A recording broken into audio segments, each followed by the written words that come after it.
Ladies don't lose hair. Yes, because of the that when they give birth. It grows more. I've got a lot of. But it doesn't cut across. There are some. That's why we say hormonal changes. There are some people that their hair grows very well. I've seen somebody that the entire front hair chop. And there's this will I call it myth that thing normally happens with the girl child. They will not say the girl child have taken away all your beauty so that they can be beautiful. So then someone now said after they gave birth, you don't allow your baby to touch your hair, you don't allow breastfeeding to touch your hair. Yeah. Just hormones. So all of these things. Like for me, if I'm pregnant, my hair will be very long. But once I give birth, it's as if they use razor to shave pattern. You get so hormones plays. Even normal minus being pregnant. Like I spoke about people that are close to their period. That like me, of recent, my body has been giving me a lot of signs. There was a time that when I'm close to my period, my body gets so I get so bloated. I get heavily bloated. Now it stops.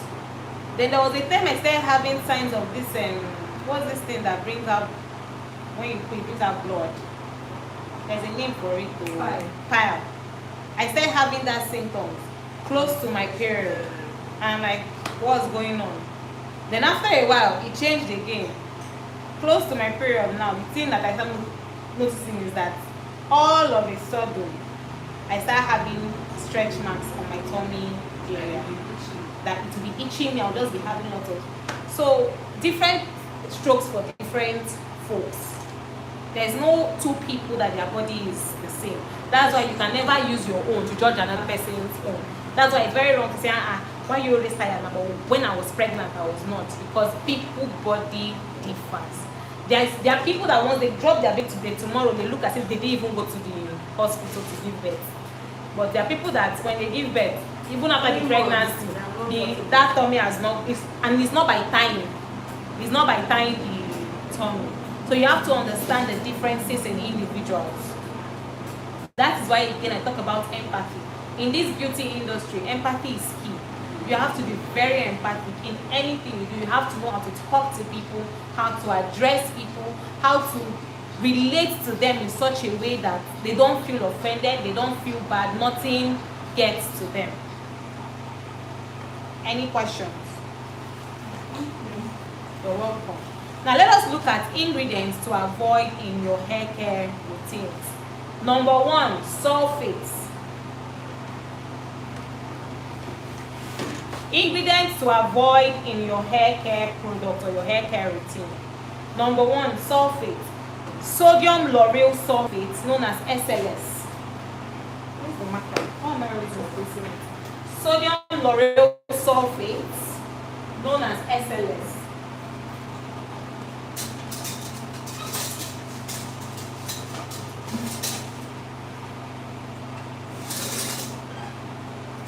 SLS.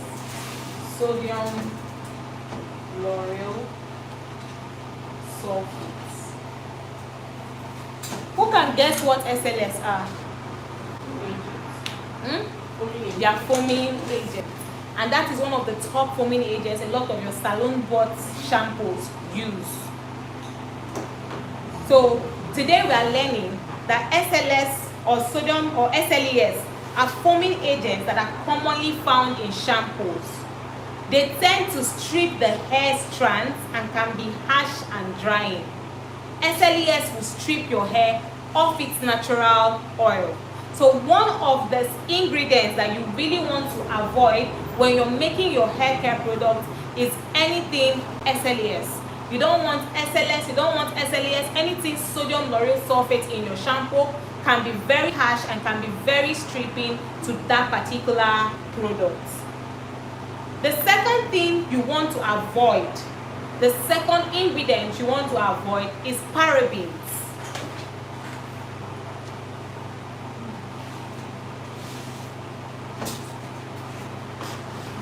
Am I blocking your way? Parabens. I'm sure when you've seen products that they put their paraben free. Have you ever asked yourself what these parabens are? Have you ever asked yourself that question before? Now, methylparaben and propylparaben, let me spell them.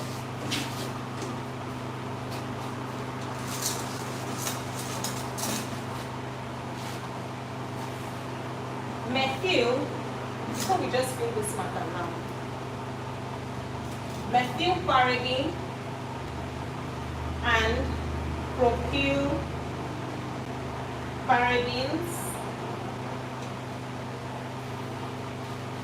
are preservatives that are used in a lot of products, both hair care and skincare products. They are preservatives. It's a type of preservatives that are used in a lot of products, both hair care and skincare products.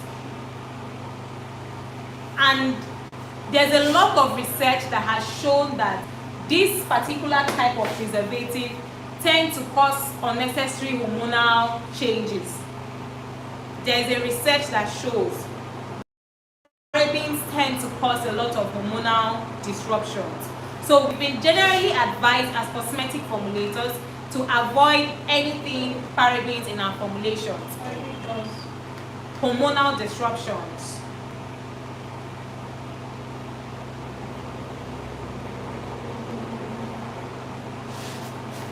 So we've been generally advised in cosmetic formulation, be it hair care or be it skin care, to avoid anything paraben or the use of parabens in our formulation. The next one you want to avoid is silicones. Silicones. Now listen, not just silicones. Non-water soluble silicones. Non-water soluble silicones can build up on the hair over time.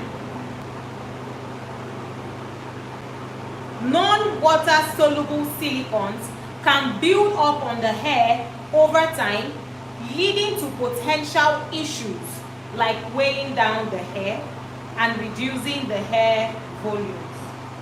Over time, leading to potential.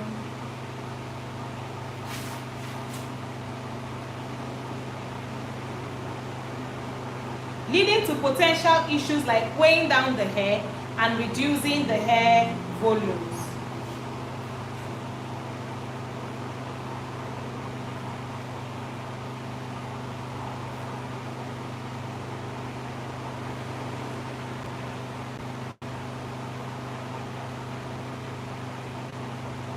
And also blocking moisture from penetrating the hair shaft.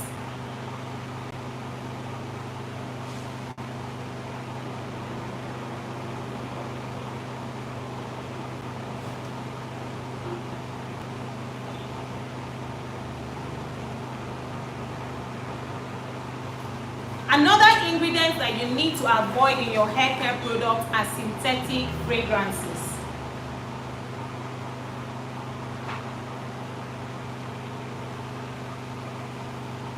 Synthetic fragrances or perfumes can contain a mixture of different harsh chemicals. What this essentially means is you want to stick to more of essential oils in your hair care product formulation. They can contain a mixture of different harsh chemicals that can potentially harm your hair.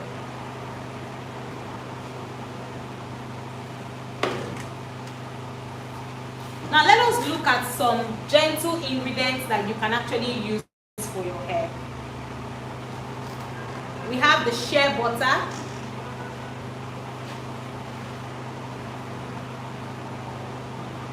We have your oils, your carrier oils.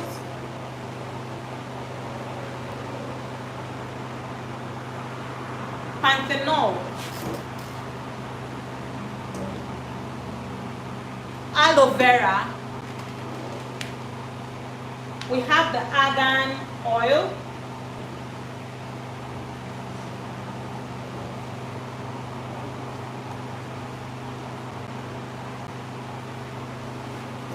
Now let us to look out for how to care for your scalp, how to care for your hair scalp.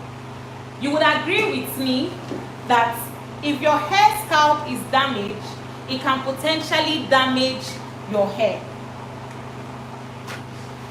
If your hair scalp, a lot of us, we focus on the hair shaft, and we tend to ignore the hair scalp, which is the resting place of our hair. It's just like saying you're focusing on your skin, but you're ignoring your house. You're ignoring your bed sheets. You're ignoring your bed, your hygiene.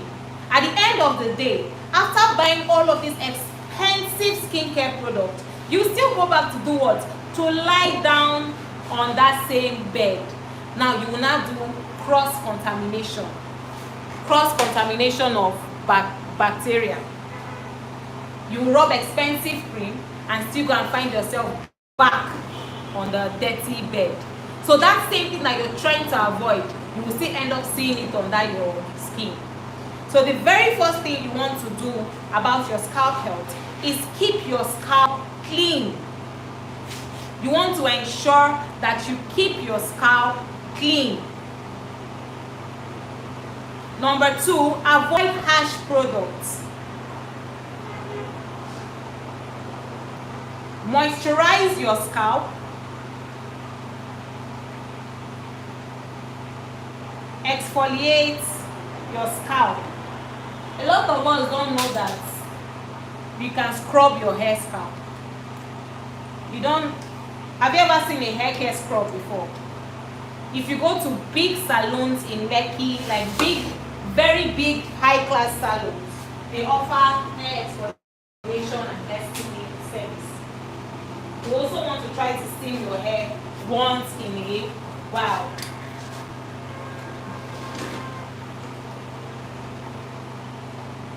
Any questions before we move on to the next topic? Sorry, I don't understand Synthetic fragrance. Have you heard all this? Your what they call them? Sugar baby fragrance. That's good. All those things that are synthetic, they are made in the lab. When you talk about natural fragrances, you're talking more about essential oils, using essential oils in your hair care product formulation. So now we're telling you that instead of going for these synthetic fragrances or these perfumes, you want to do more of essential oils in your formulation, because you and I don't know the chemicals that have gone into the production of those synthetic fragrances.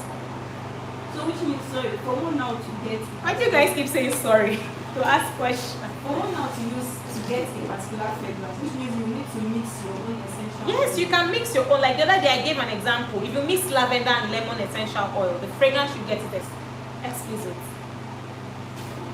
So one can use like 10 different essential oil for one formulation. If you have the money, yes, because essential oils are generally very expensive.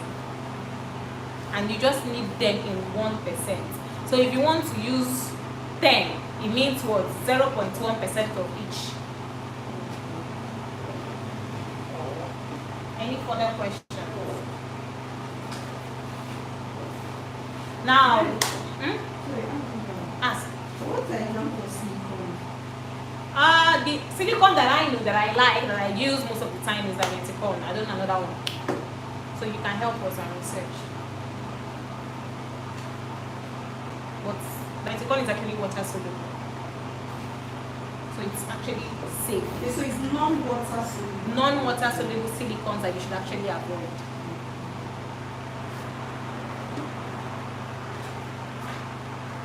Any more questions? Now let us go into formula for hair cares.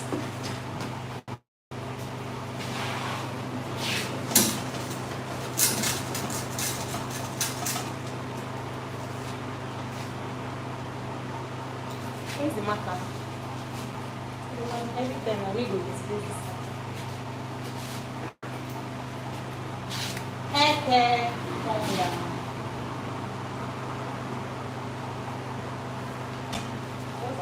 Where's your house?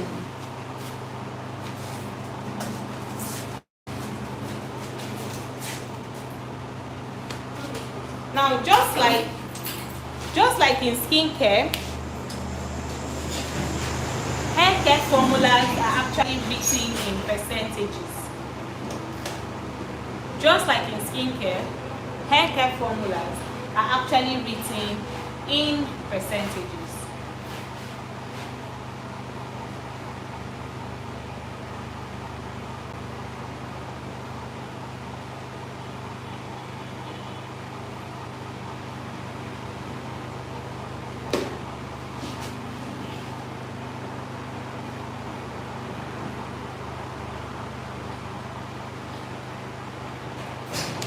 I'm very sure we've looked at the structures of different haircare products, have we? We have. So in looking at the structures of the different haircare products, you have to understand, like I said earlier, every product in cosmetics, they have a structure. So you align your formulas together with those structures. You have to understand each hair structures, each haircare product patterns, for you to be able to draw up a formula. Another thing you must also understand is every product, every ingredient in cosmetic formulation has a usage rate. Every ingredient in cosmetic formulation has a usage rate. And these usage rates are written in percentages, except water and oil. These usage rates are written in percentages. That is one of the reasons why professionally your hair care product formulas have to be written in what? Percentages. Your formulas are written in percentages, while when you're converting, you convert to a unit of measurement, otherwise known as a recipe.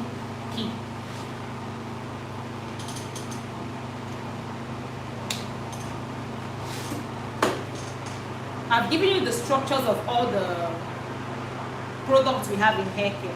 So all you just do is you look at the structure, you research for ingredients that aligns with those structure, and then you attach the percentages to them. Another thing you should consider when you're doing your hair care product formulas is the use of herbs. If you're trying to infuse herbs into your oils or into your butters, those are the ones that don't operate with percentages. You want to do it as enough as possible so that you can be able to extract enough of its properties into your hair butters, into your hair oils. So whenever you're trying to make oils or butters and you're trying to do a herbal infusion, you don't need to ask me, ma, what percentage of herbs should I use? Or what percentage of this extract should I use? You want to use it enough. Are we following? Any question? I didn't even know that we've touched down on structures. It skipped my mind. So another thing you should note, for your hair care product formula to be accurate, just like in skincare, like I said earlier during the IWD class, everything that applies to hair care automatically applies to skincare. So for your hair care product formula to be accurate, it must total 100%. It must total what? 100%. Which means by the time you're done attaching all of the percentages, when you calculate, for you to be sure that you're doing the right thing, it must end up in 100%. How do you come about your hair care product formula? What and what influences your choices of your hair care product formula? Number one, the type of hair you're working on. That's why I said let's wait for that other type. The type 1, type 2, type 3, type 4 hair. When we actually start looking at products, we'll look at them side by side. The things that influence your formula writing. Number one, your type of hair. Number two, your hair porosity level. Your hair porosity level.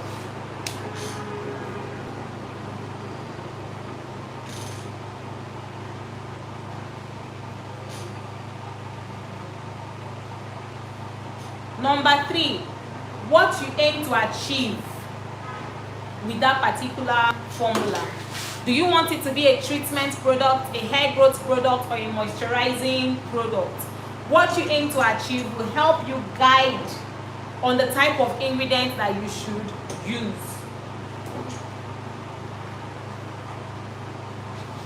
Number 4, environment.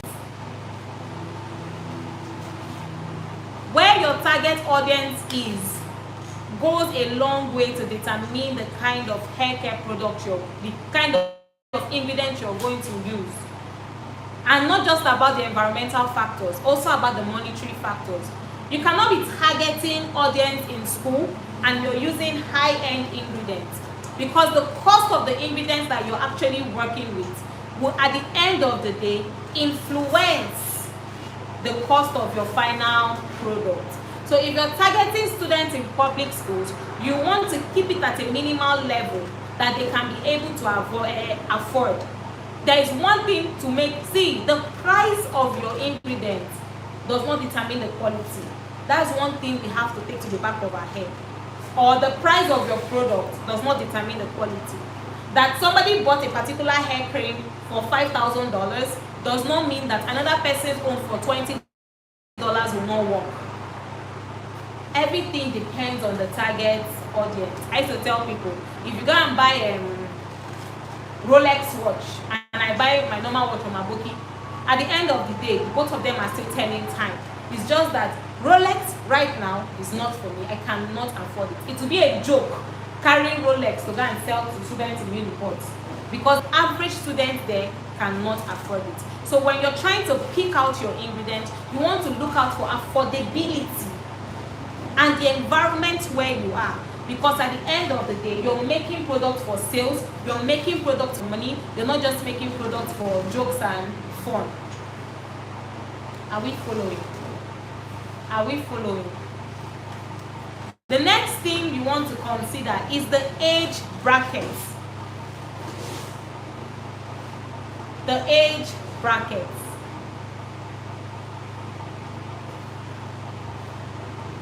You are actually going to consider the age, because there are some products or there are some ingredients that the children's scalp, the scalp is the skin, and this is head we're talking about, brain, that their skin and their scalp can actually not tolerate.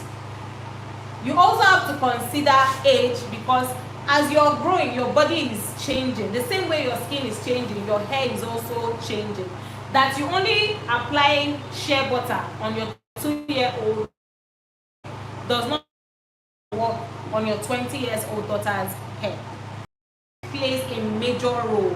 Just like in skincare, that the older you get, the more you have to start inculcating advanced skincare ingredients into your routine. That's the same application to hair care. The older you get, the more you want to start inculcating more and more advanced ingredients into your hair care routine. Any question? Any question?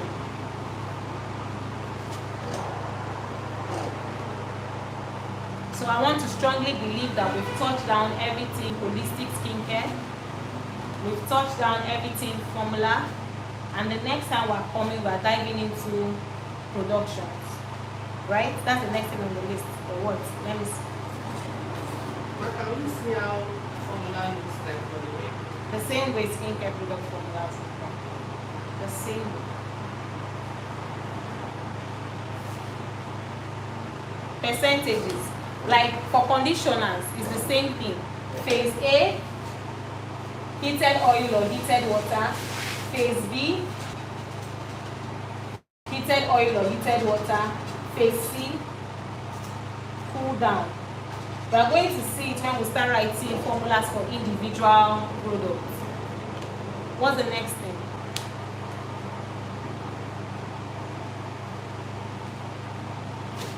Okay, creating professional foundation. I connected formula. Right. Understanding formula, understanding product and formulation. Using a benchmark. Skincare people. Sorry, thank you for telling me that now. You are supposed to buy a product and try to imitate it. Please, when we go for holiday, let's make adequate preparation. I've told them before, but let me remind them again. Let's make adequate preparation for that.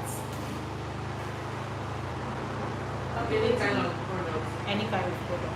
Calculating batch sizes, testing and adjusting pH, cosmetic testing. We have talked about pH in this hair care class, have we? Testing and adjusting. You just told us about pH level before. I didn't talk about light solution. Okay. It's because Madam P is here. I'm always thinking once I've taught them, I've taught all of you. But that's why I say like example of how a formula looks No, like. that's why for this formula on, I want us to do it. Today, if we're talking about shampoo, we use the structure, write the formula. Eh? Let's try it. Let's try. No, now it's step by step. We've not gotten to shampoo yet because there are still some things I want to follow this course outline as it is so that I don't make the same mistake I made for skincare. We're just learning everywhere.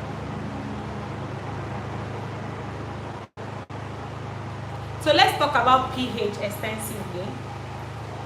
We talked about pH the other day in this class, and I said pH has to do with the what? Acidic level or alkaline level of your product. So we talked about understanding the pH meter. The pH is recorded. Did you tell them that there is light? I told them. Come up here. Where's the camera? The pH is recorded from 0 to 14. The pH scale is recorded from 0 to 14. So 3, 4, 5, 6, 7, 8, 9, 10, 11, 12, 13, 14. The pH meter is recorded from 0 to 14. With 0 to 7, with 0 to 6 being acidic, 7 being neutral, and 8 to 14 being alkaline.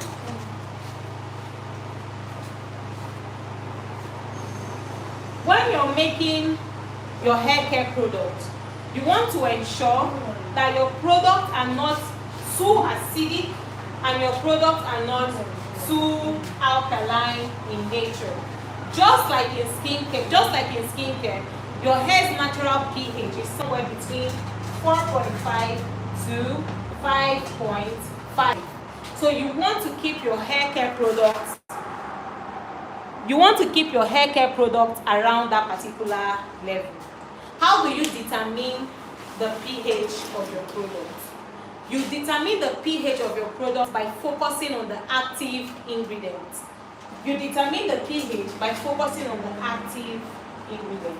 What are active ingredients?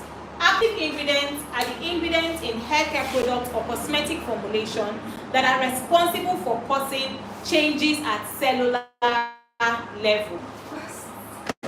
But you have the notes before.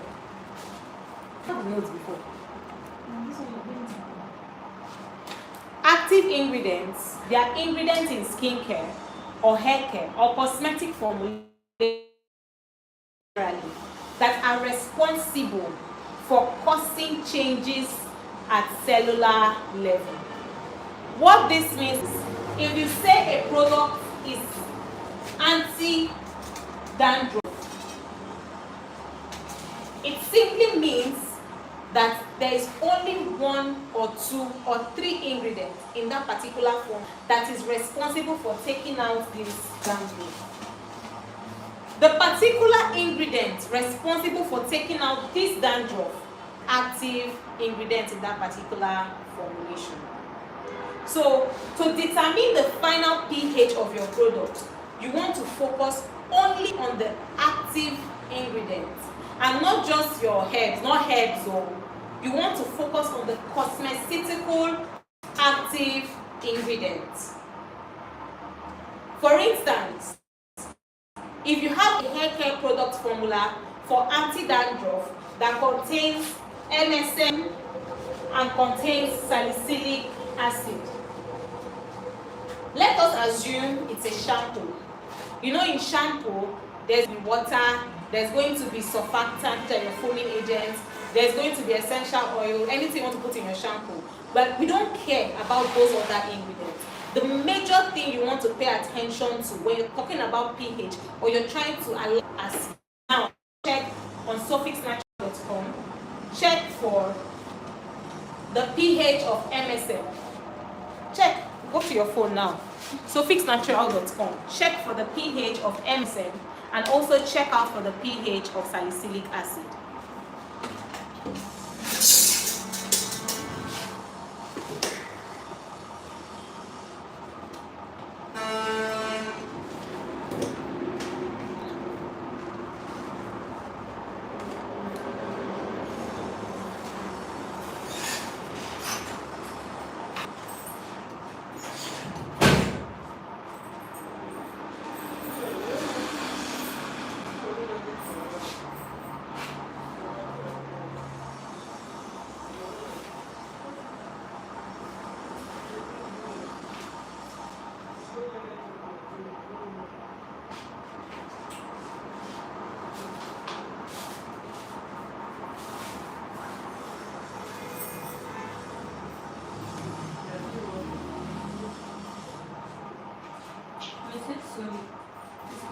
Suffixnatural.com.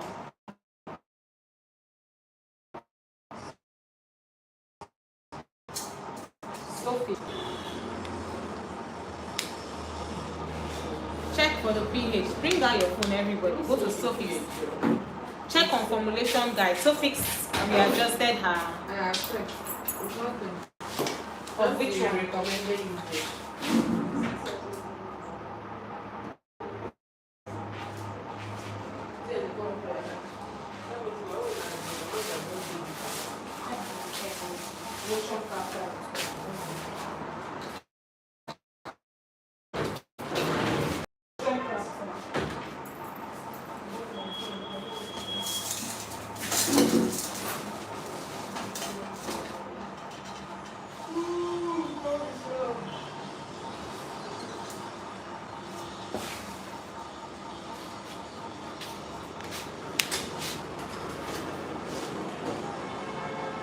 Now, when you check for the pH of the MSM and you check for the pH of your salicylic acid, you're looking out for the common pH range of both.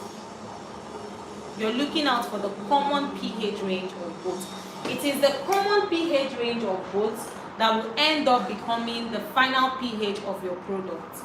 Now, let me say, for instance, since you are still searching, MSM, the pH of MSM is somewhere between 3 to 6. Lotion crafter. Let's say the pH of MSM is somewhere between 3 to 6 and the pH of salicylic acid is somewhere between 5 to 7. Please pay attention, especially you newbies. At the pH of 3, MSM will work, but salicylic acid will not work. So 3 is what? Cancelled. Are you following? At the pH of 3.1, MSM will work, but salicylic acid will not work. So we do what? We cancel it again. At the pH of 4, MSM will work. I'm just assuming this is 3. At the pH of 4, MSM will work, but salicylic acid will not work. So we do what? We cancel 4 again. At the pH of 5, because salicylic acid starts from 5 and MSM is as wide as 3 to 6. So at the pH of 5, both salicylic acid and MSM will both work. So we can say our pH will be from 5 to. At the pH of 6, MSM and salicylic acid will still work. So 5 to 6. Salicylic stops at 7, but at the pH of 7, MSM will not work, leaving us with the common pH range of what? 5 and 6. So the final pH you should be looking out for in your formula or any product containing these two ingredients is what? The pH of 5 to 6. Do you understand? Okay, now, so in a nutshell, what you mean is that when formulating, for instance, using this example, you Yes. have to look at the active ingredient that has the highest pH level. No. You're looking at all the active ingredients, but you're looking at the common pH range. Okay, The one that all of them can function at. Because when you use an ingredient outside of its pH range, the ability for that ingredient to function dies. So you want to make sure that whatever range is suitable for active ingredient A is equally suitable for active ingredient B.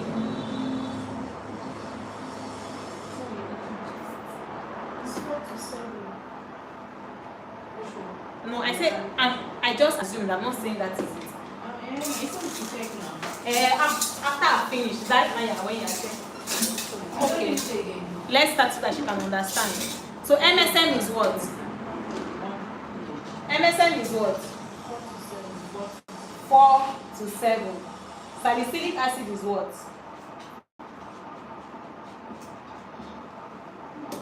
Salicylic acid is what?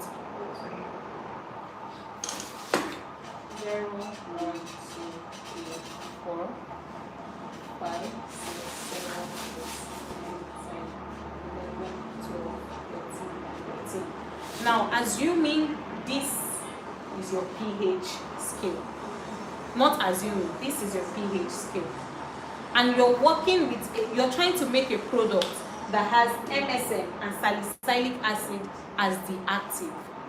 Now, we figured that MSM is suitable or works in a pH. Every ingredient in skincare has a pH range, apart from oils. Every ingredient in skincare has a pH range, but we're not working with all the ingredients. When you're trying to discover the final pH of your product, you want to work strictly with the active ingredients in that particular formulation. Now, we're trying to formulate an anti-dandruff product, and we have both agreed that